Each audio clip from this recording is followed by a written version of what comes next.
momentos atraviesa el Partido de la Liberación Dominicana, PLD.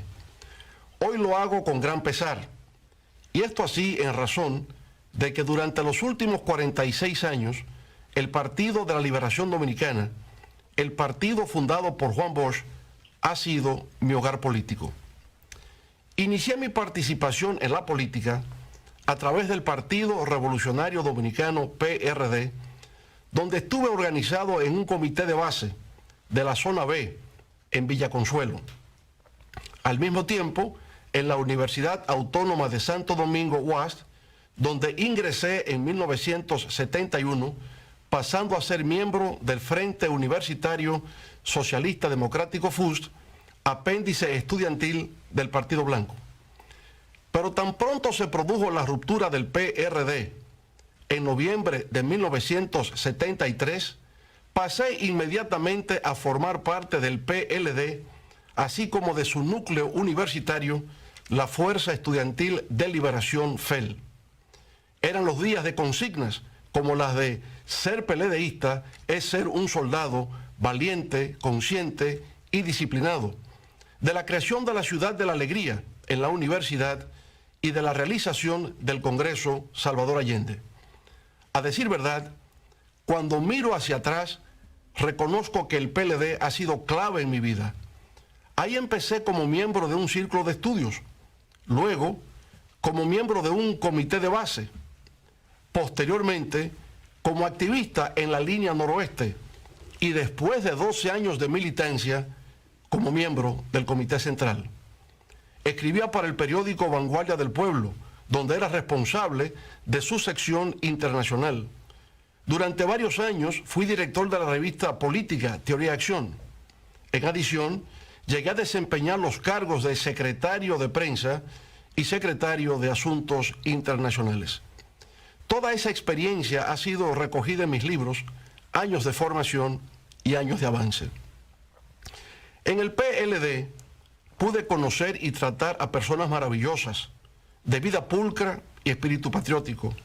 Establecí relaciones con seres humildes, con líderes sindicales, con campesinos, profesionales, comerciantes, músicos, poetas, pintores. En fin, tuve el inmenso placer de desarrollar vínculos con personas íntegras, sensibles, laboriosas, impulsadas tan solo por el único deseo de ser parte de un hermoso proceso de transformación económica, social y política en la República Dominicana. Naturalmente, la gran suerte de mi vida fue haber tenido el honor y privilegio de establecer unos lazos afectivos de trabajo y amistad con uno de los más destacados pensadores y líderes políticos de la época contemporánea, no solo de nuestro país, sino de América Latina y el mundo, el profesor Juan Bosch. Esa relación me transformó para siempre. A través de sus escritos aprendí a conocer sus ideas y comprender el mundo. Leía con avidez sus textos y quedaba tan impactado que hasta me aprendía de memoria párrafos enteros de sus libros, como por ejemplo, Crisis de la Democracia de América en la República Dominicana, Dictadura con respaldo popular y el pentagonismo, sustituto del imperialismo. Pero compartir con él, escuchar sus análisis y comentarios sobre diversos temas, oír sus recomendaciones, asimilar sus enseñanzas, esa fue la gran experiencia que no solo me brindó una orientación, sino que le proporcionó sentido y significado a mi existencia.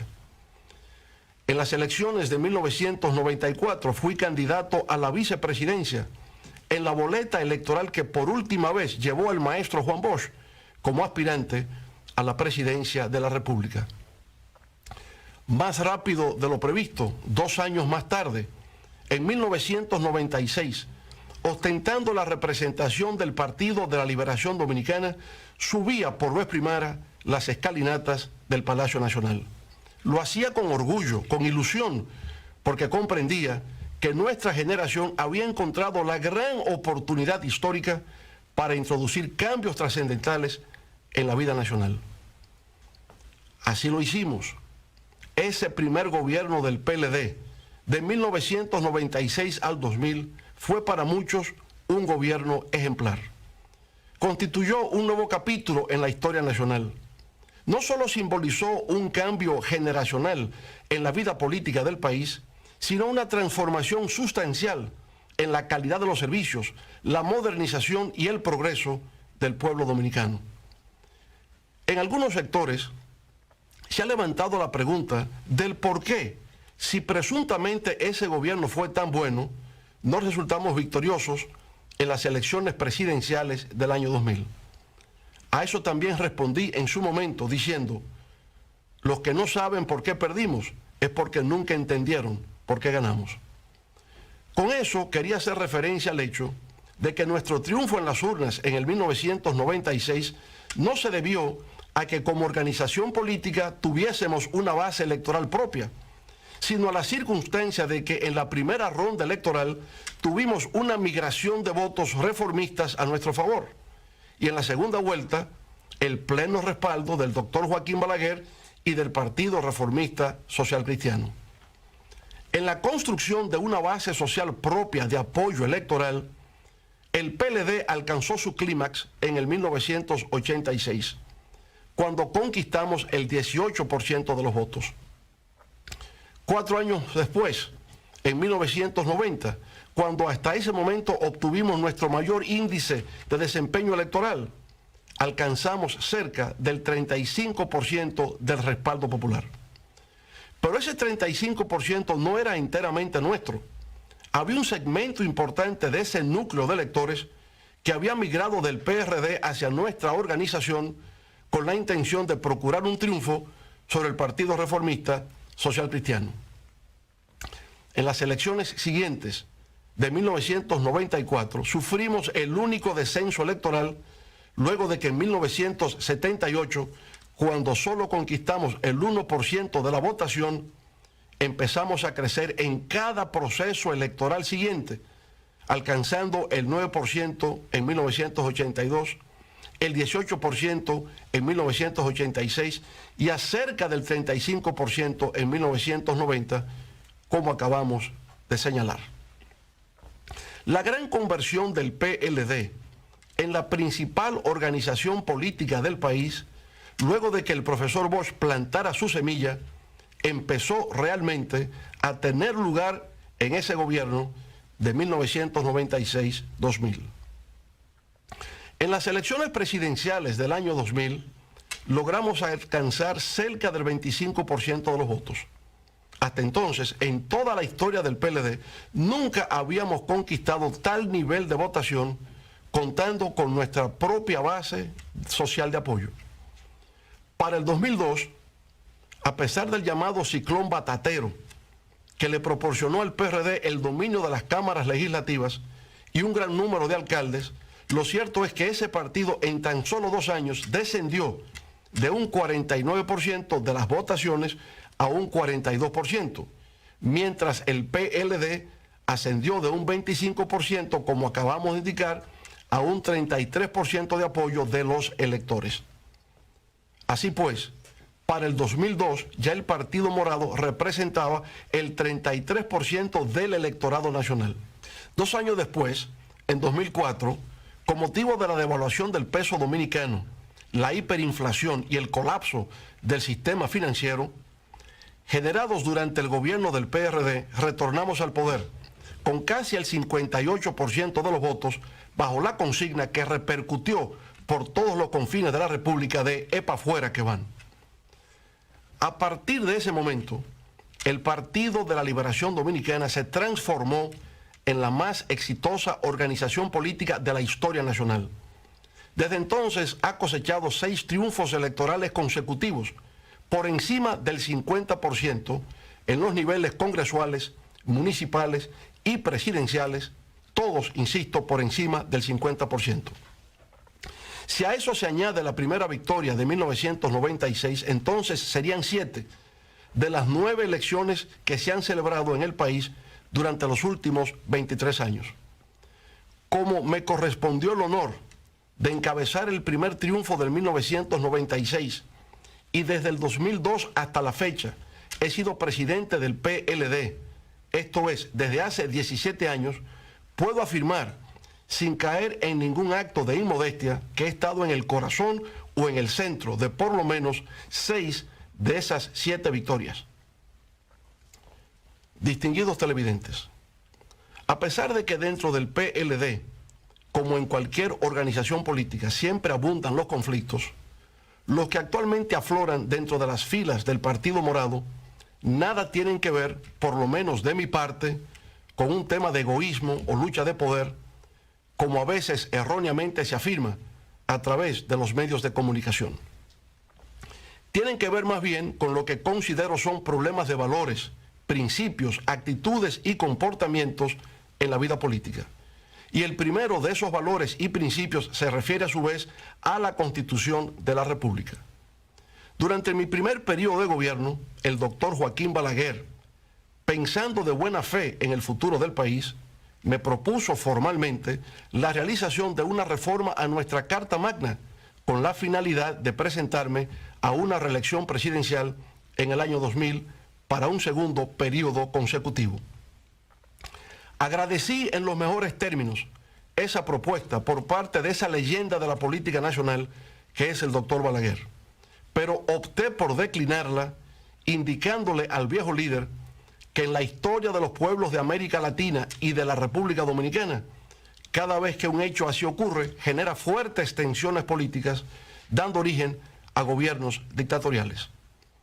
Así pues, en lugar de proceder a una modificación de la Constitución, lo que hice fue lo que tenía que hacer como buen PLDista: apoyar sin reservas, con toda mi fuerza, al entonces candidato presidencial de nuestro partido y actual presidente de la República.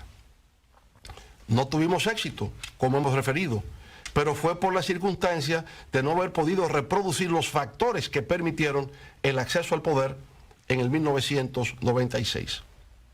Ahora bien, en esos comicios del año 2000, los resultados finales fueron 49.8% en favor del candidato del PRD y 24.7% en respaldo del candidato del PLD. Eso significaba, desde el punto de vista legal, que tenía que realizarse una segunda ronda electoral. Eso así en razón de que para ser proclamado como ganador, el candidato del PRD requería alcanzar el 50% más 1 de los votos. No los había conquistado, pero de hecho había ganado, pues en la percepción pública ya se vislumbraba como tal. En ese contexto, nuestro candidato, que insisto, solo había capturado cerca del 25% del electorado, presionaba a la dirección del partido para que se formara una comisión del comité político a los fines de visitar al doctor Balaguer, en procura de conquistar su apoyo para una segunda ronda electoral.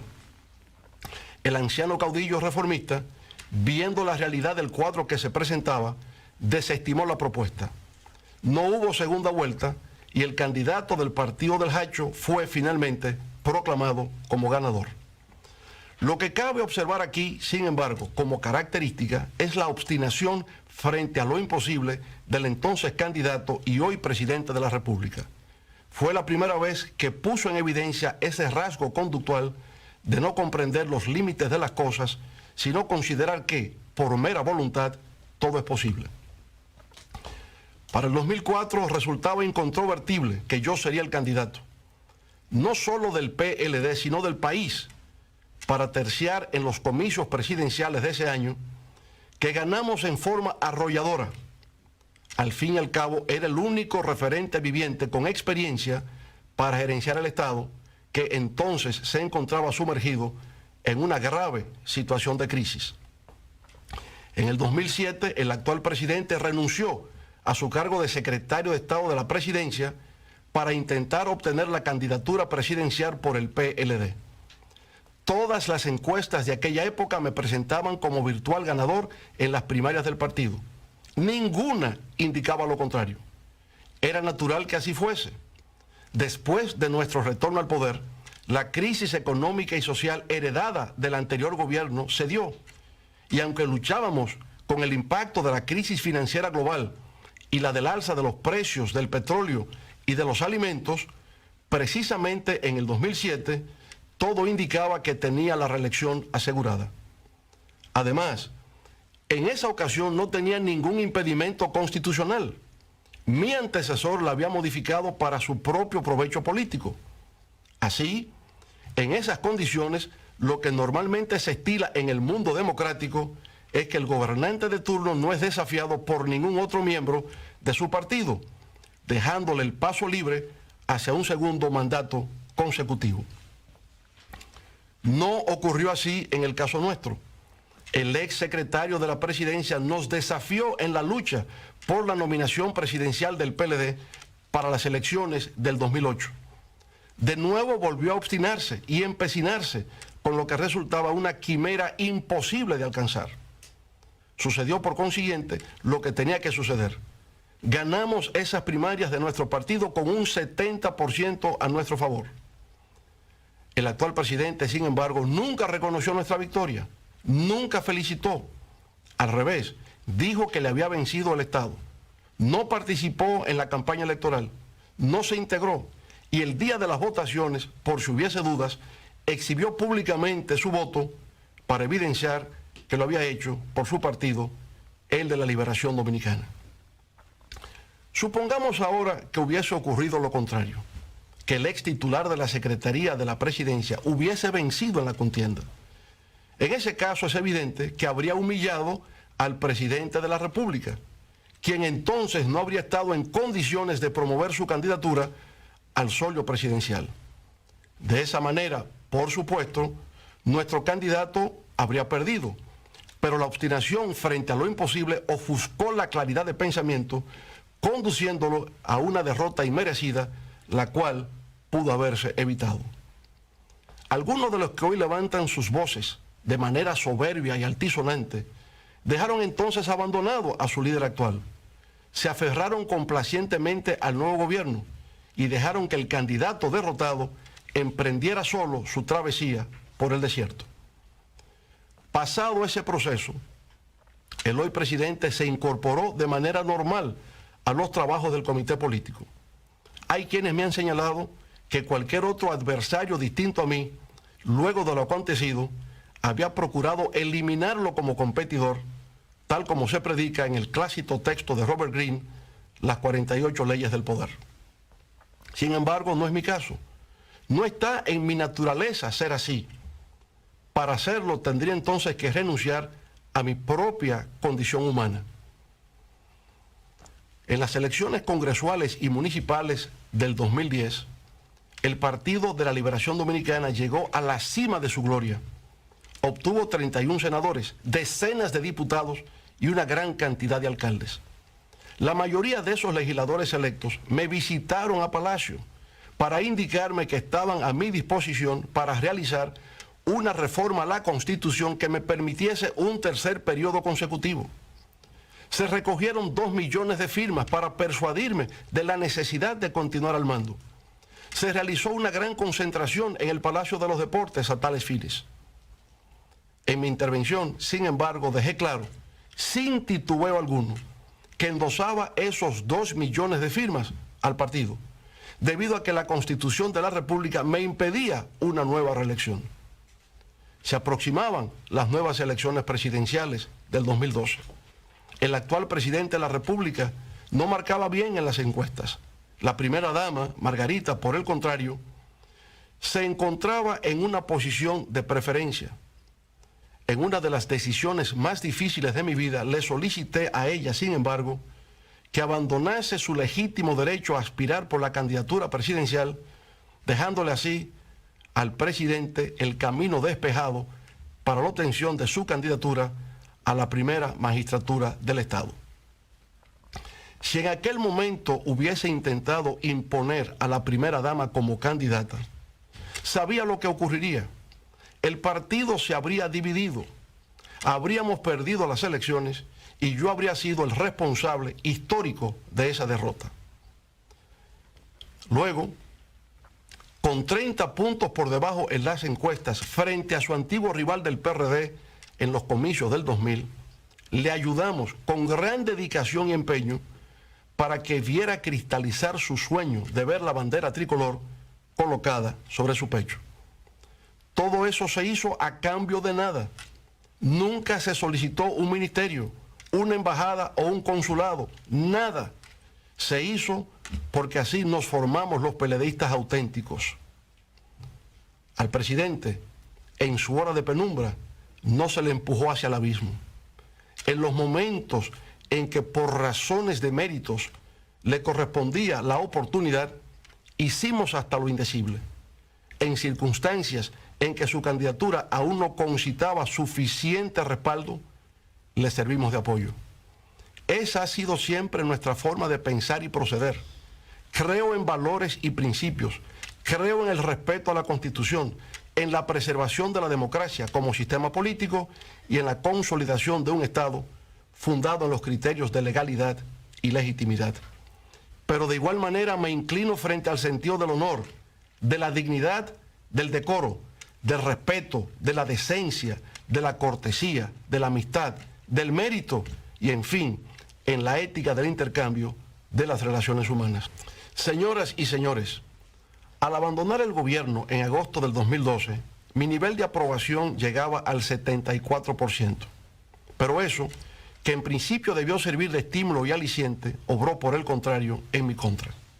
Sirvió en realidad para que mis adversarios de adentro y de afuera pusieran en ejecución una intensa y despiadada campaña de demolición moral que intentaba hacerme desaparecer del escenario político nacional al tiempo de destruir nuestro legado en beneficio del progreso y el bienestar del pueblo dominicano.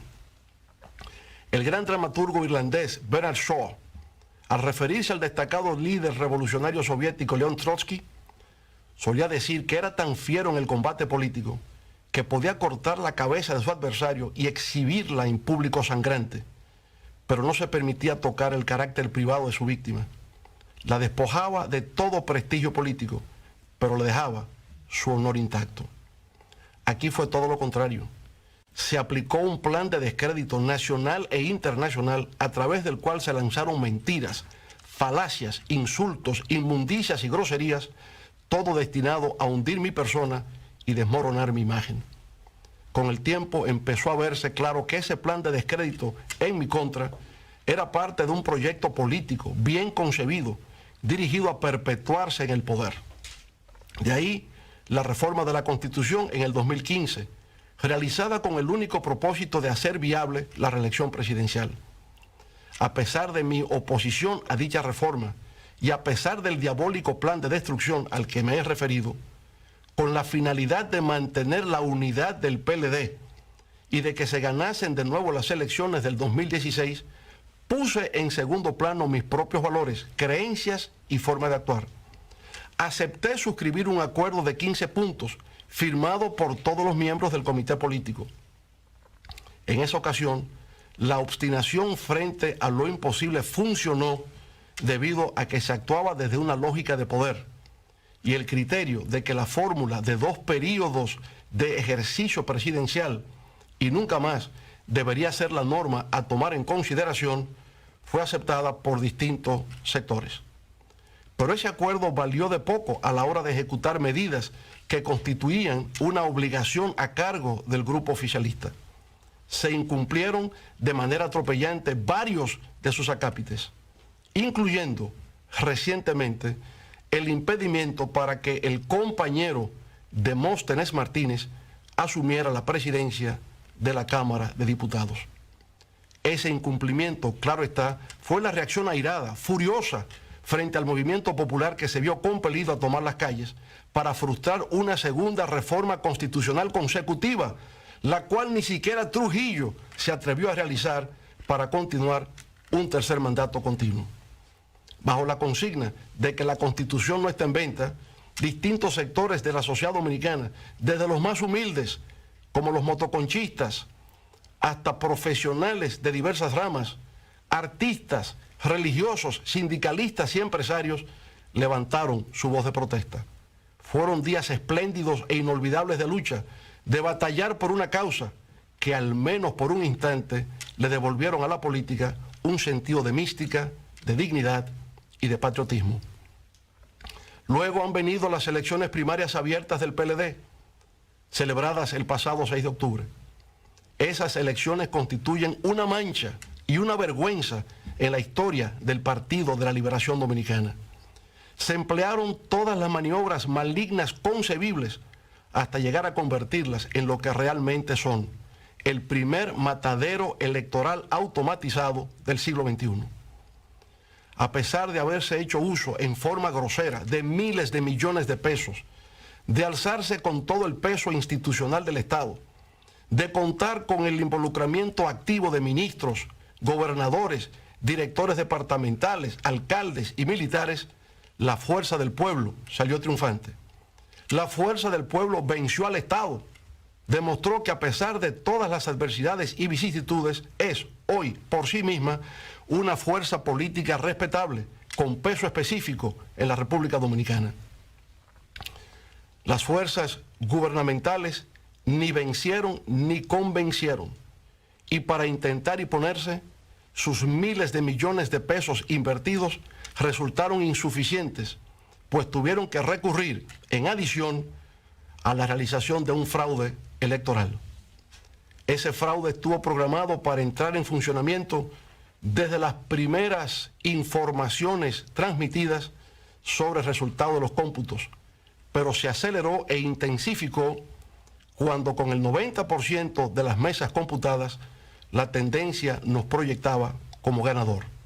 Fue ahí, precisamente ahí, cuando a partir de las 6:30 p.m., solo faltando por computar el 10% de las mesas o 200.000 votos sobre el 1.600.000 que ya se habían computado, que se produjo el fenómeno que ha dejado a destacados especialistas de la ciencia de la data y de las estadísticas en estado de desconcierto y de perplejidad.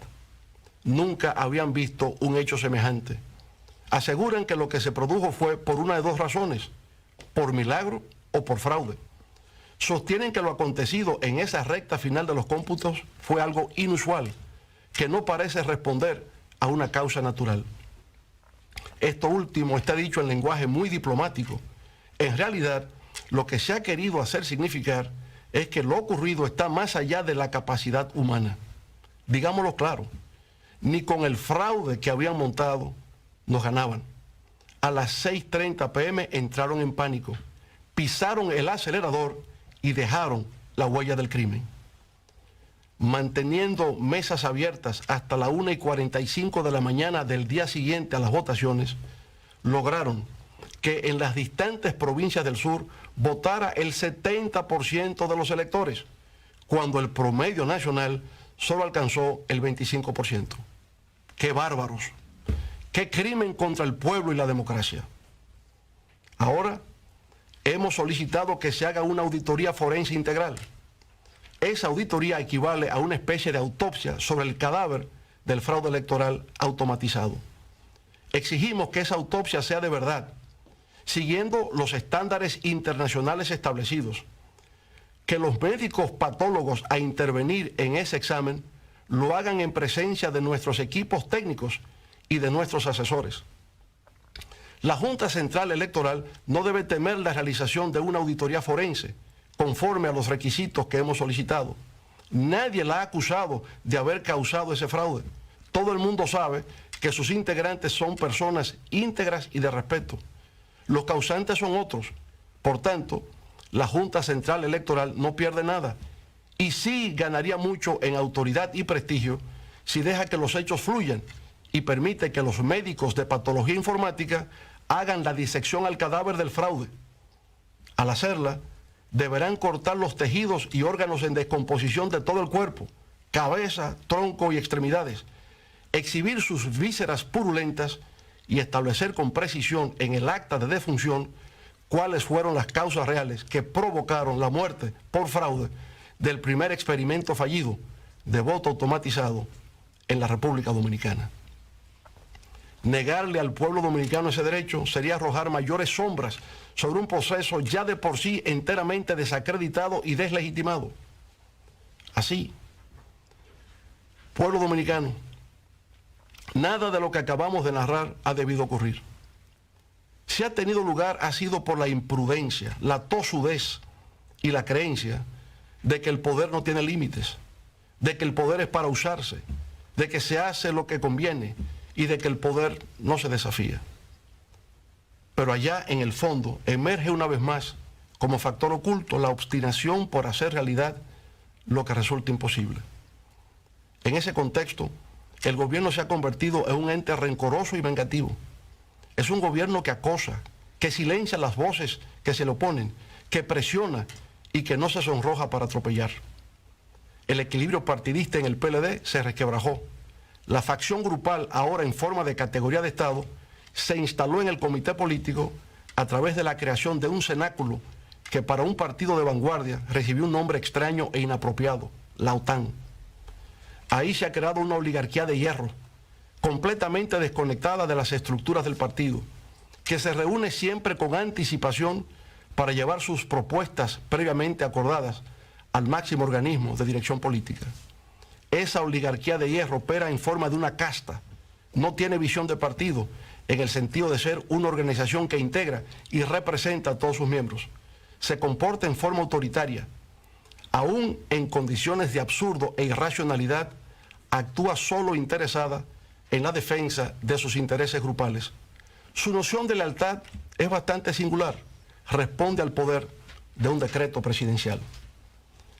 El predominio de ese estilo de conducta en los más altos niveles de dirección del partido me ha hecho comprender que, sencillamente, el PLD de Juan Bosch ya no existe.